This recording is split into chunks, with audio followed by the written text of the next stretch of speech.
Hey everybody, it's Gary Evans. Welcome to the channel. Welcome back. You had been here for a while. I wanted to just share a couple of things with you, how to get more out of what you already know. Like everybody, they know their minor chords, they should know their minor chords and their major chords. You can just use those two chord shapes to create lines over other chords. So for example, we've talked about this before, Larry Carlton and the super arpeggio. So today we're going to be in A minor like we started out. And if you take an A minor triad, which is a 1, 3, 5, 1, 3, 5, you can play an A minor. Got your pentatonics, got your minors.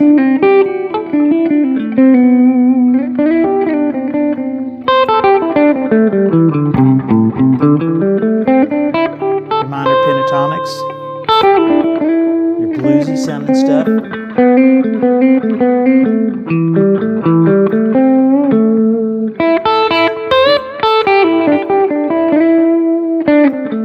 All that's right out of this A minor shape right here in the middle of the neck.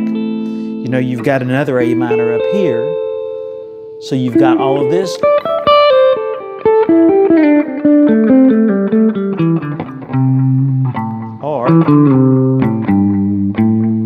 So you've got all of that to work with over your A minors. Now, if you take the super arpeggio and you go up to, like the A minor, you go up to the third, that's going to be C. So the way the super arpeggio works is you got the first chord is, whether the first chord is major or minor, the next one is the opposite. So we're in minor, so let's take A minor. Well, the third of A minor is a C. This note right here, 1, 2, 3. And if we make that a major triad, that means, so we got A minor, take the third, which is C, and play a C major triad. So right here, there's also one here. We can use the notes from the C major scale to play over A minor.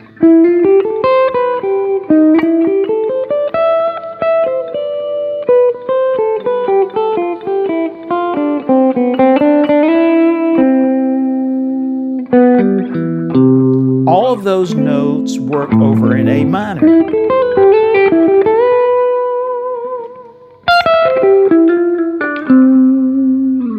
And you'll mix and match those licks and C. So in other words, instead of trying to say, well, I can play A, E, A, C, E, and then I could go to C, E, G, rather than doing that, just look at the chord shape. Look at the chord shape and superimpose it over the chord you want to play over. For example, like we're in A minor and I'm going to play in C. I'm going to focus on and I'm going to visualize this chord shape wherever it is on the neck. So here's one. Of course, we got this shape right here.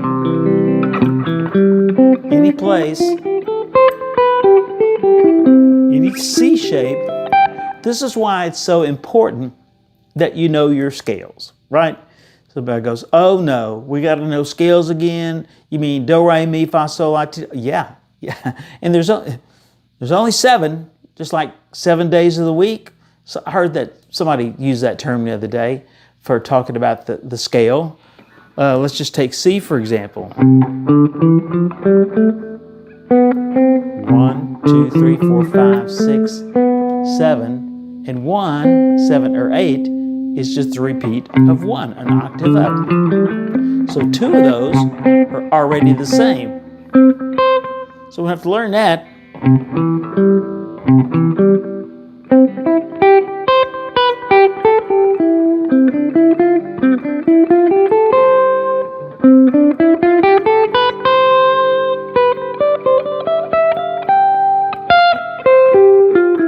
So I'm gonna visualize the A shape. Here we're in minor. I'm going to visualize the A shape, but I'm also going to look at what can I take from the C. What can I take from the C shape? So here's the arpeggio.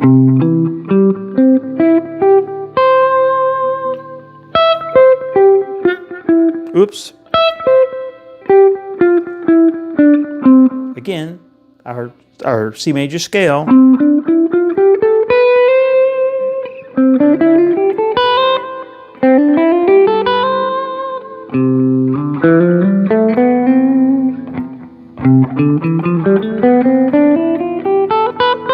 So you want to know your major scales all over the neck. Get so familiar with them that they just come naturally, and that comes with just repetition and knowing where all the C scales are, or whatever major scale that you want to play in. So they just kind of roll off your hand. So with A minor, okay, so we've got one we can play, the pentatonic. Now we've got another one that we can play, the C major scale.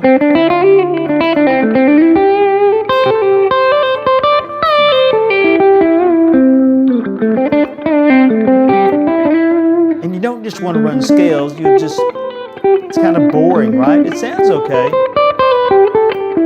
and it all works, but it's not really, very creative, I guess you might say. And it doesn't have to be fancy. You can take some small bends, like you've got this root note right here. Just go 1/2 step below it and bend up.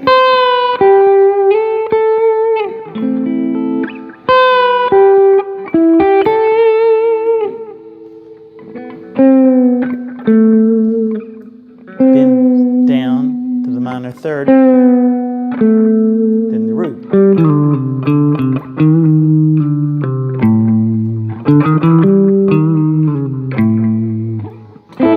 So what else? Where else can we go with this? Well, you can keep going up. So you got minor, then you take the third, which is C, and now you make that triad major. Now you take the third of that major triad, which is E, and now that one will be minor. So it's minor, major.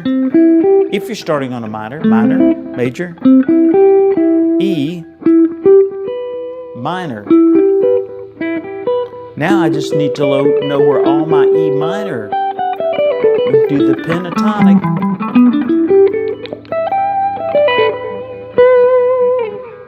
That's actually a G pentatonic. That works too. We'll get to that one. That's the next step. A minor, C, major, E minor. Sorry, E minor. Third of that is G major. That's why the G major pentatonic works over that A minor. Hear how that's a cool sound? Now we set up our little jam track a while ago. Just kind of an A minor to a G major. I left the ninth in it because that's a common tone. It sounds cool. To make chord progressions, it's neat to put a common tone in that. Kind of helps link the two together. And set yourself up a little groove. You can play these lines and these scales to get a feeling of how it changes the tonality. Like, let's just do it a little bit right now. So we got our jam track going from A minor to G.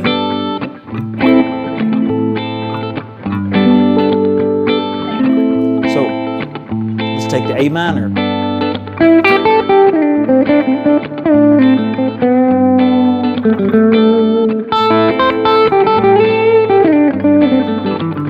A minor pentatonic.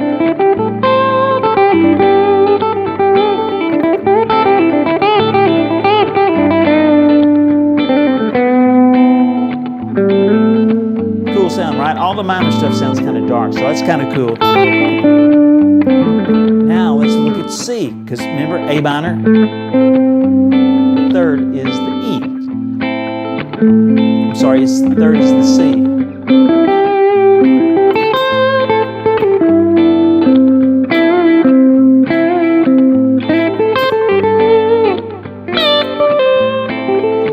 take a C major scale and harmonize it.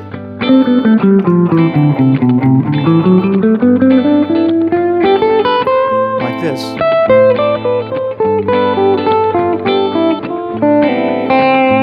It's a C major scale in thirds. All that works.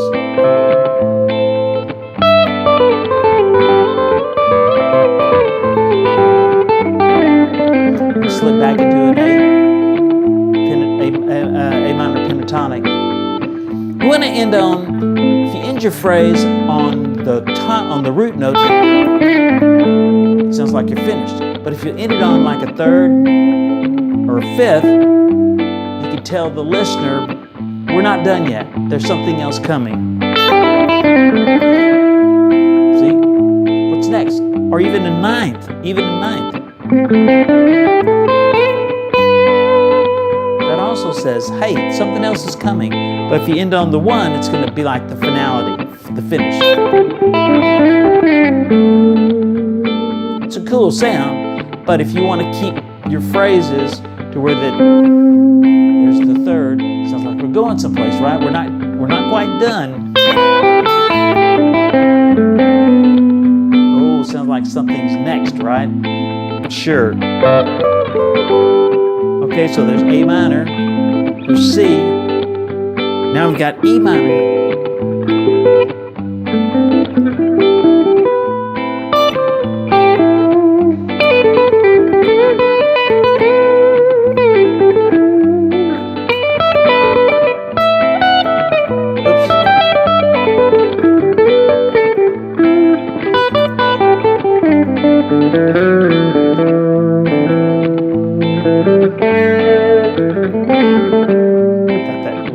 Wrong note in there, but no extra charge on that. So that's why you want to know where all of your E minors are, because you can play those minor pentatonics, those minor scales over that A minor.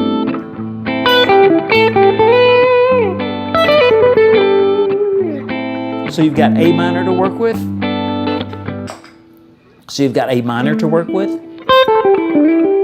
You've got C major to work with. And I know I've talked about this in other videos, but I think it's good to remind ourselves of the tools we have, the simple tools. So all you really need to know out of this whole exercise is your minor pentatonics, your major scales,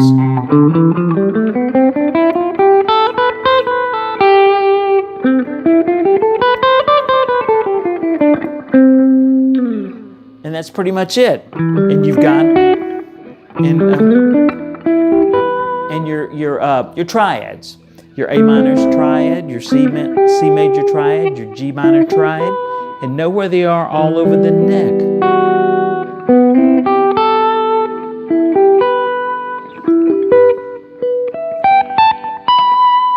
So with that one chord, with that one little tool that we have right here, the super arpeggio, as Larry Carlton calls it. Start with a minor triad, then a major triad, starting off the third, then a minor triad again, and now a major triad again. You can keep going up, but as we've said before, the further you get away from the tonal center, you know, Guthrie Trapp calls it a tonal center. When you're going to be practicing, you're going to play, and just work on stuff, get a tonal center where you've got something to work around.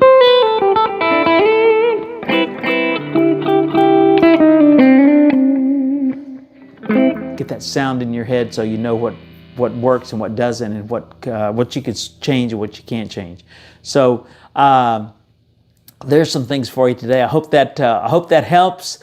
Be sure and like our channel, subscribe to our channel. It helps us to share this content with more people. We hope you like what we do here. We try to keep it kind of simple, and the concepts of tools that you can use to jam with your buddies on a Saturday if everybody gets together, to if you play in a band, to have some new sounds to work with, or if you just play in your bedroom by yourself with a jam track. Man, that is great. That's it doesn't really matter what you do with the guitar and with music, as long as you love it, and as long as it brings you satisfaction, happiness, and you're making some music at whatever level.